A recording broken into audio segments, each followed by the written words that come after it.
नमस्कार दोस्तों, कैसे हैं आप सब लोग। मैं अंशुल शर्मा स्वागत करता हूं आपका इस प्यारे से चैनल ब्रेनिक एजुकेशन केमिस्ट्री में, जिसमें आज हम जानेंगे उपनिषद के बारे में। उपनिषद का अर्थ क्या होता है। और 2017 में ये प्रश्न पूछा गया था कि उपनिषद शिक्षा प्राप्त करने की कोई एक विधि लिखिए कि कैसे हम शिक्षा प्राप्त करें। भैया पढ़ के कर लो, उपनिषद पढ़ो सारे, है कि नहीं। चलिए आगे बढ़ते हैं और उपनिषद का अर्थ जानते हैं। तो सबसे पहली बात है कि उपनिषद का अगर शाब्दिक अर्थ देखें तो शाब्दिक अर्थ है निकट श्रद्धा सहित बैठना। ठीक है ना। अर्थात इसका मतलब क्या है, कहाँ बैठे, श्रद्धा के साथ। किसके निकट बैठे भाई, है ना। आप लोगों ने कुछ आइडिया मत लगाओ। गुरु के समीप, गुरु के समीप उनके उपदेश को सुनने के लिए श्रद्धा से बैठना, या क्लास में शिक्षक से शिक्षा प्राप्त करने के लिए वो मन बना के बैठना कि हाँ आज हमें कुछ यहाँ से सीख कर जाना है। ठीक है ना, ये इसका मतलब है। तो इसका करते हैं संधि विच्छेद। उपनिषद का संधि विच्छेद हो गया उपनिषद, है ना। इन तीनों का अलग अलग अर्थ है। उप का अर्थ है निकट, नी का अर्थ होता है श्रद्धा से, और सद का अर्थ होता है बैठना। सो गुरु के समीप उपदेश सुनने के लिए श्रद्धा के साथ बैठना ही उपनिषद का अर्थ है। और उपनिषद को शंकराचार्य जी ने ब्रह्म ज्ञान कहा है कि ब्रह्म ज्ञान है। ठीक है ना, उपनिषद को, क्योंकि इन सब चीज़ों को पढ़ने से अच्छे जो कर्म हैं या अच्छा जो ज्ञान है उसकी प्राप्ति होती है, और बुरे कर्मों से कैसे बचा जाए और क्या नहीं करना था, क्या क्या बुरे कर्म है, उन सब के ज्ञान की प्राप्ति होती है कि क्या करना है और क्या नहीं करना है। ठीक है, इस ज्ञान से सत्य की प्राप्ति तथा अज्ञानता का विनाश होता है, क्योंकि जो उसकी साधना करते हैं वे जन्म मरण इत्यादि के बंधन से मुक्त हो जाते हैं। जन्म मरण के बंधन से मुक्त होने का मतलब, इसका मतलब होता है कि अब इंसान को जन्म, ये जो पृथ्वी है इसको, जो हिंदू धर्म है इसमें बोला गया है मृत्यु लोक, कि यहाँ पे जो जन्म लेता है उसकी मृत्यु निश्चित है, होगी ही होगी। ठीक है ना। सो मृत्यु लोक में जन्म लेने के बंधन से मुक्त हो जाना, जीवन मरण के बंधन से मुक्त हो जाना मतलब अब वो ब्रह्म में विलीन हो गई, आत्मा परमात्मा में विलीन हो गई, अब उसको जन्म नहीं लेना पड़ेगा। ठीक है ना, क्योंकि ऐसा बोला जाता है कि जन्म लेने का मकसद ये होता है जो आपने बुरे कर्म करे हैं या जो भी कर्म किए हैं उनका फल आपको भोगना पड़ता है। ठीक है, इसलिए आपको जन्म दिया जाता है। ठीक है ना। उपनिषदों को वेदांत भी कहा गया है। वेदांत वेद जमा अंत, है ना, क्योंकि वेदों का जो निचोड़ है ना, 4 वेद होते हैं, उन चारों वेदों का जो निचोड़ है वो उपनिषदों में आ गया। ठीक है ना, सारी बातें क्लियर, इसीलिए इसको वेदांत भी बोला गया, क्योंकि गुरु और शिष्य के यहाँ पे जो वार्तालाप हैं वो भर भर के मिलेंगे। Clear guys. सो उपनिषद का अर्थ रहस्य से भी है। रहस्य का मतलब ये है कि गुरु, जो रहस्य है, गुरु उनसे हमें अवगत कराता है कि हाँ ये रहस्य था, अब ये आपको पता लग गया, अब रहस्य नहीं रहा, है कि नहीं। कहने का मतलब ये है कि ज्ञान हमें प्राप्त हो जाता है जो हमें रहस्य जैसा लगता है कि अरे ये क्या है ना। डॉक्टर राधाकृष्णन के अनुसार कभी कभी उपनिषद का अर्थ उस ज्ञान से है जो ब्रह्म को नष्ट करके हमें सत्य की ओर पहुंचाने में के योग्य बनाता है ना। जो हमारे अंदर जो डाउट्स हैं, ब्रह्म किनको बोलते हैं, डाउट, है ना। जो डाउट है उनको कैसे हम दूर करते हैं भाई। टीचर से पूछेंगे ना कि सर मेरा एक डाउट है, इसको क्लियर कर देना, तो वो क्या मिल रहा है, हमें ज्ञान मिल रहा है। ठीक है।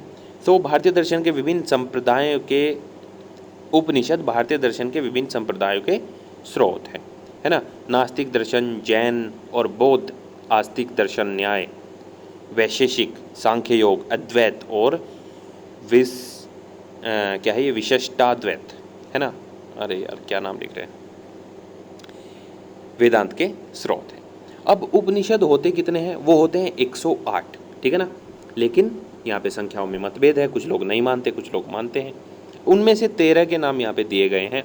जैसे प्रमुख 10 कौन से हैं, ईश, केन, कंठ, प्रश्न, मुंडक, मांडुक्य, तैत्तिरीय, ऐत्रेय, छांदोग्य और बृहदारण्य। ठीक है ना, ये 10 उपनिषद हैं जो प्रमुख हैं, है ना।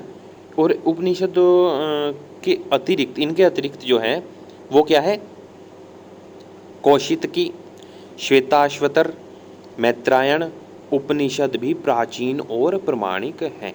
ठीक है, तो टोटल हो गए यहाँ पे 13। ठीक है ना, नाम ध्यान से लिखना भैया, याद रखना। अब बात करते हैं उपनिषद की ज्ञान मीमांसा। इसमें मतलब 3 तत्व मेन है।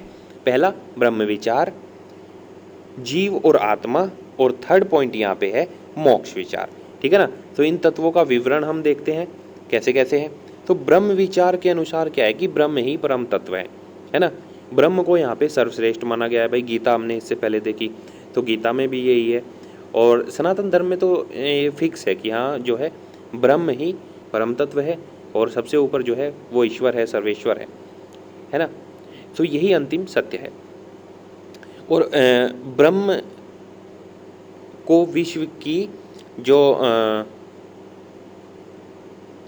उत्पत्ति का जो कारण है वो माना गया है ना, कि ब्रह्म से ही सबकी उत्पत्ति हुई है, और अंत में सब इसी में ही विलीन हो जाना है, समाज सबको इसी में ही समा जाना है। ठीक है ना, तो ब्रह्म जगत का सर्वाधार है, और ब्रह्म सत्य है, ज्ञान है, अनंत रूप कहा गया है, बहुत सारे नाम हैं। Clear guys. सो उपनिषदों में ब्रह्म के कितने रूप माने गए हैं? 2, परब्रह्म और अपर ब्रह्म। इन्हें निर्गुण और सगुण भी बोलते हैं। ठीक है ना, ये एक सिक्के के 2 पहलू जैसे बोलते हैं ना, एक सिक्के के 2 पहलू, ऐसे ही उपनिषद में ब्रह्म के 2 रूप माने गए, जो एक ही हैं, लेकिन ये 2 फेस हैं, उसके 2 कैटेगरी हैं। Clear guys. उपनिषदों में परम तत्व एक अद्वैत रूप है। अद्वैत का मतलब होता है द ओनली वन। ठीक है, अकेला। ठीक है ना, जिसके जैसा कोई दूसरा ना।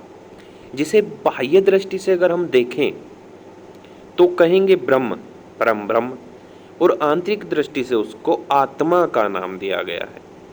यह परम तत्व के 2 नाम हैं, आत्मा तथा ब्रह्म, और इन दोनों में कोई भी भेद नहीं है, क्योंकि आत्मा जो है वो ब्रह्म, परम ब्रह्म, ठीक है, पर ब्रह्म जिसको बोलते हैं, उन्हीं का एक अंश है, ईश्वर का एक अंश है, तो कुछ भी अलग नहीं है।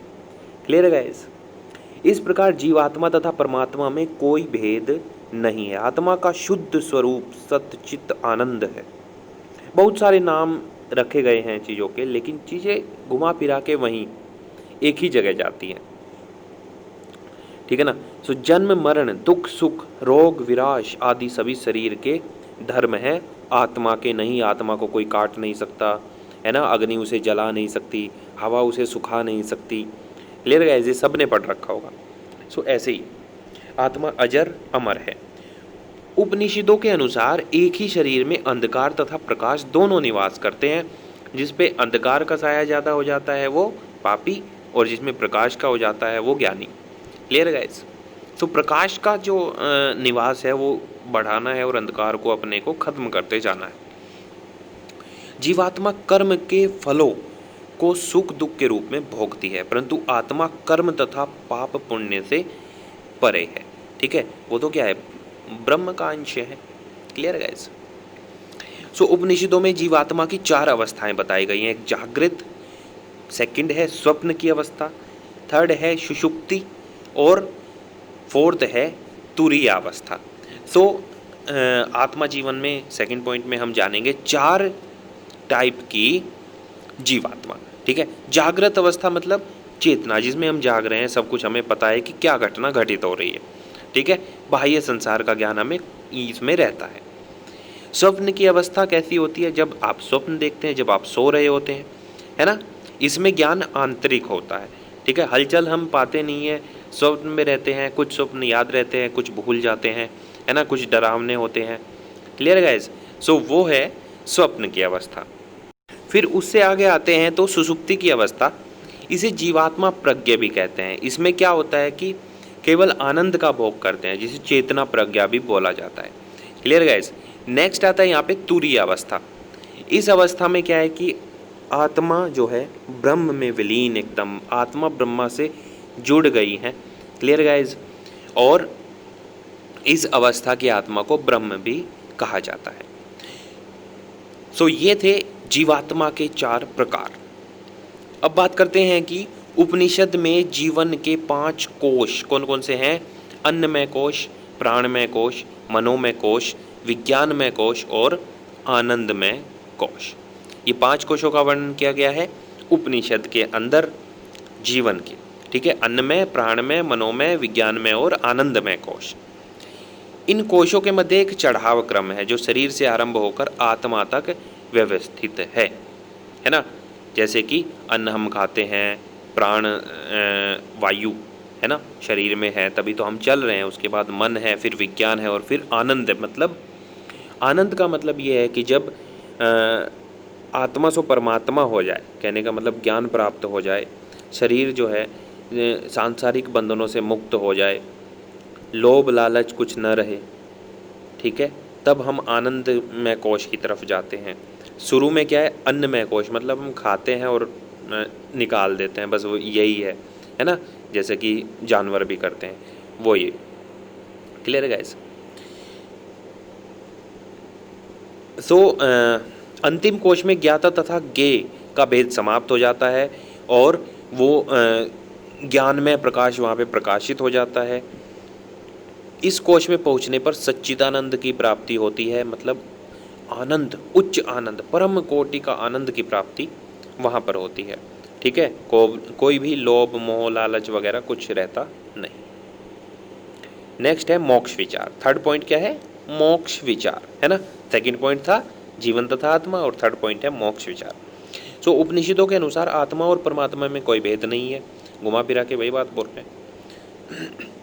ठीक है, लेकिन जब कोई भेद नहीं रहता है ना, और विचार बंधन के कारण होता है, जब आत्मा तथा परमात्मा में भेद नहीं रहता है ना, आत्मा हमारी परमात्मा में विलीन हो जाती है और जन्म मरण के बंधन से भी मुक्त हो जाते हैं कि जीवन अब पृथ्वी पर नहीं आना है, दोबारा जन्म नहीं लेना है, तो उसे बोलते हैं मोक्ष, कि अब इसे मोक्ष मिल गया है।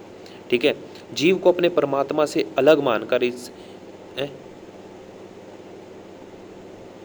जीव अपने परमात्मा से अलग होकर, ऐसा ठीक रहेगा, इस नश्वर संसार में भटकता रहता है।